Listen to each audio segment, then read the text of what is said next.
Okay, and we're back with another Premier League predictions. This time it is game week 12. But before that, we're going to take a look at how I did in game week 11 and see if I got any predictions correct. And we're going to start off with the Saturday fixtures and Fulham versus Manchester United. Now, I predicted a 1-0 win for United, and I was correct. It was a 1-0 win for United. We smashed it, boys. We actually got another prediction correct. What a great time to be alive. Now, this match, I didn't really expect a lot of goals, and I was correct. You know, United and Fulham just can't hit a barn door. But it was United who opened the scoring early on as McTominay put the visitors ahead, but that goal was eventually ruled out for offside. Quite a harsh ruling out, I feel, but it was offside nonetheless. It was a goalless affair until the 90+1st minute as Bruno Fernandes put the hosts ahead with a powerful shot past Lukic. Very unfortunate for Fulham. They had the opportunity to get something from this match, but just couldn't score a goal, and in the end, United were there to take all 3 points. But hey, I got a prediction correct, so dub for me. And then move on to Brentford versus West Ham United. Now, I predicted a 1-1 draw. It was actually a 3-2 win for Brentford. It was a 5-goal thriller in West London as the Bees came out on top. The hosts opened the scoring through Maupay. Fucking Maupay. His first goal in 14 months.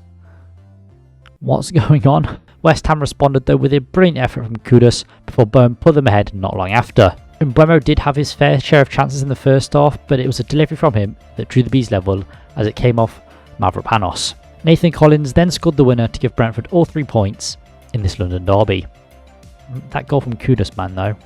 Bloody hell, that was a corker. And then move on to Manchester City versus Bournemouth. Now, I predicted 3-0 to City. It was actually 6-1. Man City ran riot as they demolished Bournemouth. And Haaland barely featured. Doku was phenomenal here as he opened the scoring and set up 3 more goals. 4 goal involvements.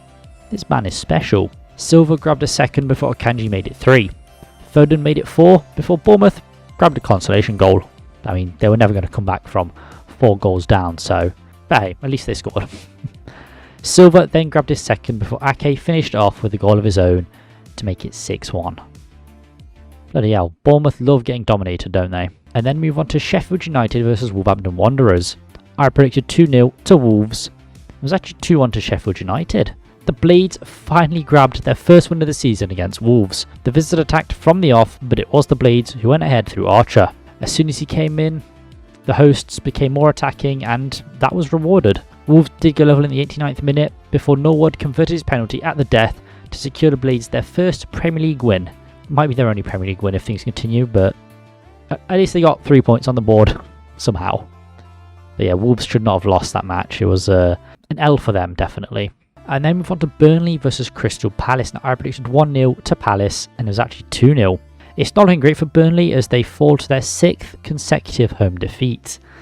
Yikes. Burnley started well, to be fair, but it was the Eagles who opened the scoring through Schlupp after Ayew got away from his man and just lifted a beautiful ball in. Burnley kept probing though, but just could not find the back of the net. Palace added another at the death to well and truly bury the Clarets. And it's not looking good for them either. I don't know where their next point comes from, to be honest, because they're not really better than any teams in the league. So it's not looking good for them. That's all I can say. And then move on to Everton versus Brighton. Now, I predicted 2-1 to Brighton, and it was actually a 1-1 draw. Everton continued to cause issues for the Seagulls as they shed the points on Merseyside. The hosts opened the scoring early on through Mikalenko and held on for a vast majority of the game. Despite Brighton's best attempts to go level, they just couldn't do it. Dunk thought he had levelled quite soon after Everton went ahead, but it was ruled out for offside. Brighton kept pushing though and were rewarded as a Matoma shot deflected off Young to salvage a point for the Seagulls, because they definitely deserved something out of this match. They were 100% the better side, but Everton, tough side to beat, and they've caused Brighton a lot of problems before, so maybe Dyche has got it figured out. And then move on to Newcastle United versus Arsenal. I predicted a 2-2 draw, and it was actually a 1-0 win for Newcastle. Arsenal are no longer unbeaten as they fell to Newcastle in quite controversial fashion. It was a very fiery affair that boiled over as Havertz committed a very silly challenge. Bruno G decided to elbow Jorginho for no apparent reason and somehow managed to escape a booking. I'm not sure how he managed that one, but fair enough. The Newcastle ball went wide, but Willett kept it in play and crossed it to Joe Linton, who had his shot blocked before Anthony Gordon swept in the winner and caused 3 VAR checks before the goal was finally given, and Arteta was fuming. Have that. And then move on to the Sunday fixtures and Nottingham Forest versus Aston Villa. Now I predicted 2-1 to Villa. It's actually a 2-0 win for Forest, baby. And what an amazing win it was for Forest, as they swept aside Villa at the City Ground. Forest went ahead 5 minutes in through Einer's beautiful strike, which I pulled my back muscles celebrating. Not a great move from me. Villa did have their fair share of chances, but just couldn't find the back of the net. Forest doubled their lead 2 minutes into the second half as a Mangala strike was battered away by Martinez and fell nicely into the net. Forest then held firm to claim a very important 3 points against a very good side. Oh, what a time it is to be alive. And then move on to Luton Town versus Liverpool. Now I predicted 3-0 to Liverpool. It was actually a 1-1 draw. It was a massive, massive draw for Luton as they held Liverpool to a draw at Kenilworth Road. Liverpool peppered the Luton goal but just could not find the back of the net. Luton actually ended up opening the scoring 80 minutes in through Chong, but Liverpool hate fairy tales as Diaz equalled at the death to salvage a point. Very, very impressive from Luton though. I was actually rooting for them, to be honest, I can't lie, but it just goes to show, man, Kenilworth Road, it can be a very tough place to go, especially for these bigger teams. And if Luton can go ahead, then they can make it tough. It's a shame they couldn't hold out, but a very, very solid point for Luton Town. And finally, the Monday fixture. The beautiful fixture that was Tottenham versus Chelsea. I predicted 3-1 to Spurs. It's actually 4-1 to Chelsea. And what a game that was. This has to be the game of the season, as Spurs versus Chelsea produced another spectacle. Oh my god. Spurs went ahead early through Kulusevski before they themselves had a goal chucked off for offside. Chelsea also had 2 goals disallowed before Palmer equalised from the spot after Romero was sent off for a very silly challenge. Despite having 9 men on the field, Spurs continued to hold a really defensive line, and that was their downfall really, as they let Jackson through multiple times as he scored a hat-trick. Spurs are no longer unbeaten either. Just like Arsenal, they've lost their unbeaten streak. That was a crazy game though. We had like 2 sending offs for Spurs, Romero and Udogie gone. Spurs holding a very high defensive line when down to 9 men. The game had it all, man. It was phenomenal. But yes, those would be my Game Week 11 Premier League predictions, and as you can see, I only got 1 correct, which is better than I have been doing, but still not great. So we need to work on that, get those numbers up, and hopefully Game Week 12, just before the international break, is the one that does it. And speaking of Game Week 12, we're going to start off with the Saturday fixtures and Wolverhampton Wanderers versus Tottenham Hotspur. Wolves host Spurs at the Molineux as both sides were looking to put their losses behind them and get more points on the board. Wolves will be pretty aggrieved in the manner that they lost to the Blades. It was an interesting penalty that ultimately saw them leave Sheffield without any points. I don't think it should have been given, but we can't do anything about that. Spurs, while brave, lost in quite humiliating fashion, as despite going down to 9 men, decided to hold a very high defensive line, which Chelsea cut through multiple times. You'd have thought after the first time they exploited it, maybe drop back a bit and become a bit more compact, but hey, what do I know? 1 part brave, 1 part stupid, I think. Another issue for Spurs is those suspensions and injuries they've picked up against Chelsea. This match is going to be very important for Spurs and their title hopes, or at the very least their European hopes, because of the players they're going to be missing, or could be missing. It's not looking good. And there's some very important players for Spurs. They don't really have the depth they need to keep competing, so this match could be a decider for Spurs' season. Maybe not the whole season, but for a good chunk of their season, definitely. I'm going to say a 1-1 draw. I can see the 2 sides drawing in the West Midlands. Wolves have been playing some good football this season and currently found themselves in 14th, but those points dropped in Sheffield were really unfortunate. It's looking like Wolves will be without Pedro Neto too, which is not great for O'Neill's men, but other than that, they're not looking too bad on the injury front. Spurs, on the other hand, are not looking great, as I mentioned. They have Romero and Udogie out through suspension, as well as Maddison and Van de Ven possibly being out injured. Maddison is a grey area, or Van de Ven is definitely going to be out. But they still have a solid squad, but not the depth you'd expect them to have, so that could cost them. But I think all those things together will ensure the points are shared at the Molineux. Normally I would have had Spurs beating Wolves, but with their performance against Chelsea with these suspensions and the injuries, I think they'll just share the points, and I think they'll take that, to be honest. Okay, and then we move on to Manchester United versus Luton Town.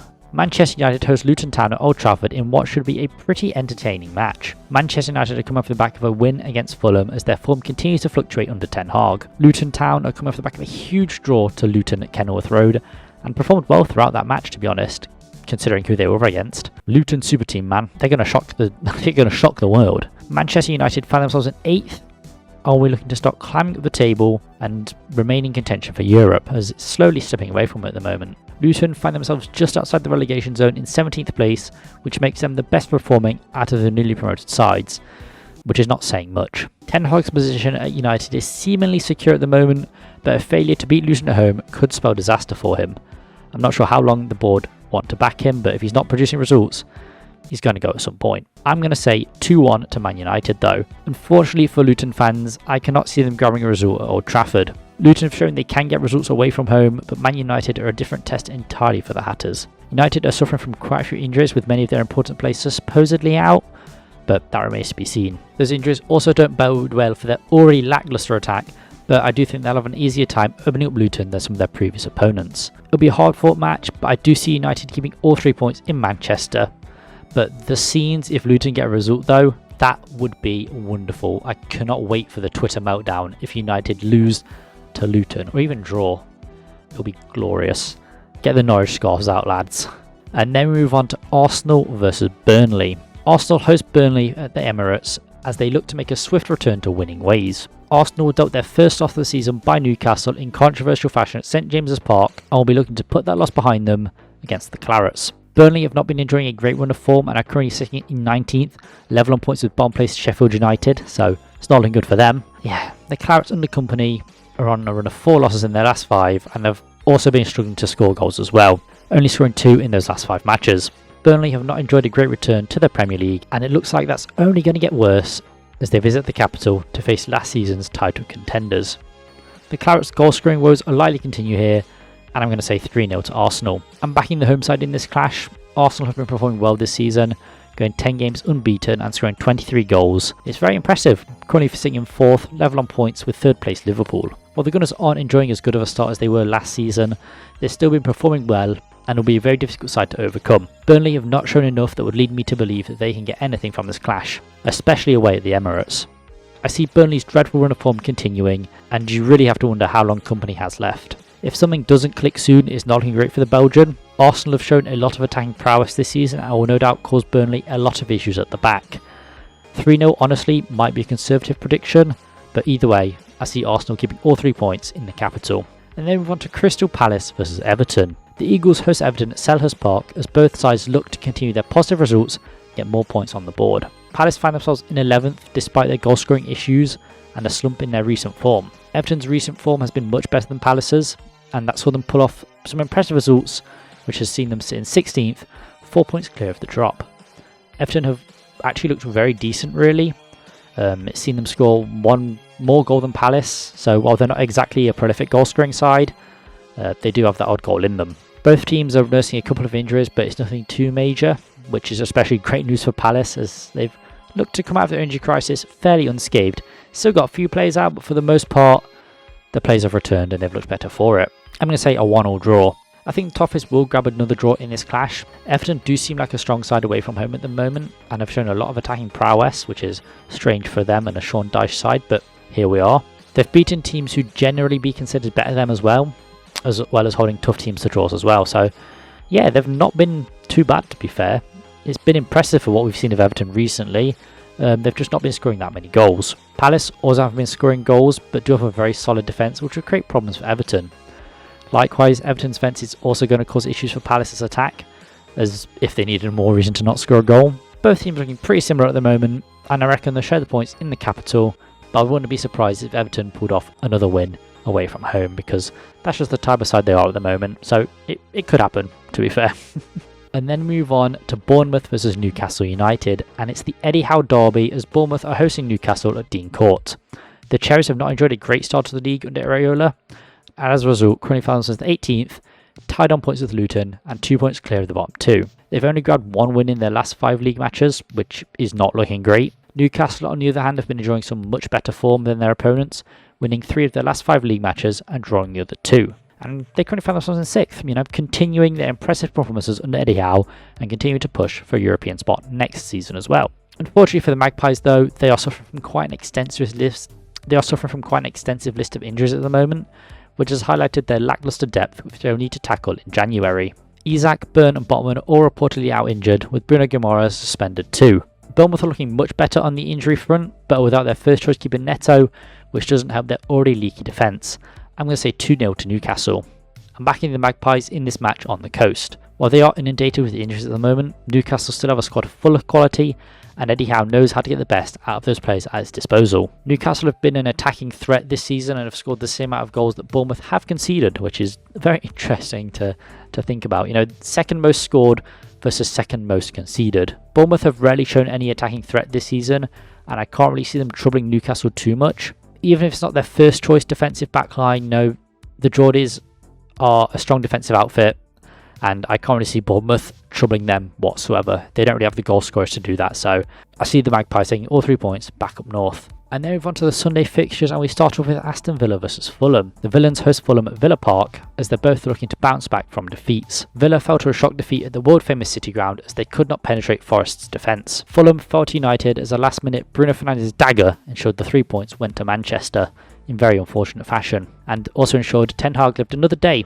which could be a silver lining for anyone who's preying on United's downfall. These sides look polar opposites of one another. Now, what can I say? Villa play some fluid attacking football under Emery and have scored the third most goals in the league. On the flip side, Fulham have not been prolific goal scorers this season, scoring the second least goals, tied with two sides which are in the relegation zone, which is not a good look, to say the least. So they definitely need to start scoring goals if they hope to survive this season. They don't lack attacking options, but they just need them to start scoring goals, which is easier said than done apparently. I'm going to say 3-0 to Villa. I can see Villa returning to winning ways in Birmingham. As I've highlighted, Fulham's lack of a prolific goal scorer will hamper them in this match, and I can't really see them challenging Villa's backline much, if at all. Villa have a breadth of attacking options, and I can see them causing Fulham's backline no end of issues though. The style of football Emery has gotten them playing sees them holding a high defensive line and pressing their opponents. I'm not convinced Fulham have the quality to blunt Villa's attack, so 3 could be a conservative estimate, but Villa are usually a better side at home too. So either way, it's not looking good for the London outfit. I don't know if they can hold up a resolute defensive performance like Forest did. They don't really have the players for that, let alone the ability, so it's not looking good for Fulham. It is what it is, man. It is what it is. If you don't score goals, you're not going to win matches. And Villa know how to score a goal or two. Then we move on to Brighton and Hove Albion versus Sheffield United. Brighton host Sheffield at the Amex as they look to return to winning ways, whilst the Blades look to build on their win in a bid to escape the relegation zone and get some positive momentum around the club. Brighton's recent form hasn't been brilliant, grabbing 3 draws in their last 5 and losing the other 2. This slump in form has seen De Zerbi's men sit 7th in the league, level on points with Manchester United, while Sheffield United, on the other hand, currently find themselves at the bottom of the league. 2 points from safety, after they got the first win of the season in dramatic fashion against Wolves last week. I'm sure that win will have filled the squad with confidence, but Brighton aren't really the side you want to be facing in this position. Despite their results, Brighton are an attacking force under De Zerbi, scoring 24 goals this season, but have also conceded 20, with their defence not looking particularly resolute. Sheffield United haven't been an attacking force so far though, only scoring 9 goals this season, which is the second lowest, tied with Fulham and Bournemouth I believe, or Luton Town. One of the two. They also possess the leakiest defence this season, shipping 30 goals after only 11 games. That's not a good look for a side vying for survival, I'll say that much. I don't think that needs to be stated, but it's not looking good, bruv. Both sides have been saddled with a lot of injuries, but Brighton have had it better than Sheffield United, with more of the Blades players being more important losses than Brighton's, which does not help Sheffield United's already weak side. I'm going to say 4-0 to Brighton. I can see Brighton pick up a long-awaited win against the Blades. I think that even with the current slump Brighton are experiencing, they should be able to grab a result here, especially against the struggling Sheffield United. Brighton play an attacking brand of football under De Zerbi, and have shown how prolific they can be in full flow. And with the attacking players that aren't injured, it's just going to cause Sheffield United backline a lot of issues. I mean, Matoma versus Sheffield United, are you crazy? Bro's probably going to score a hat-trick. Despite their win last week, I cannot see Sheffield United troubling this Brighton side at all. I don't think they have the attacking power to cause Brighton much issues, so it should be a fairly easy win on the coast for the Seagulls.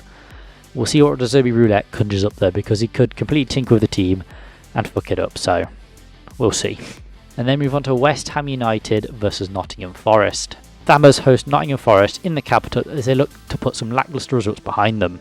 Forest, on the other hand, have been experiencing a better run of form than their opponents and finally grabbed a long-awaited win against Villa. Forest were really impressive against Villa and showed the best level performance that I've personally seen from them, especially this season. If we can take that form into this match, we should be able to give West Ham a really good game. The Hammers have been experiencing a slump in form recently, dropping points to teams that they'd normally be expected to beat. West Ham will be looking to put a stop to their poor run of form sooner rather than later, and will be hoping they can do that against Forest, especially after the result at the London Stadium last season. The less said about that, the better.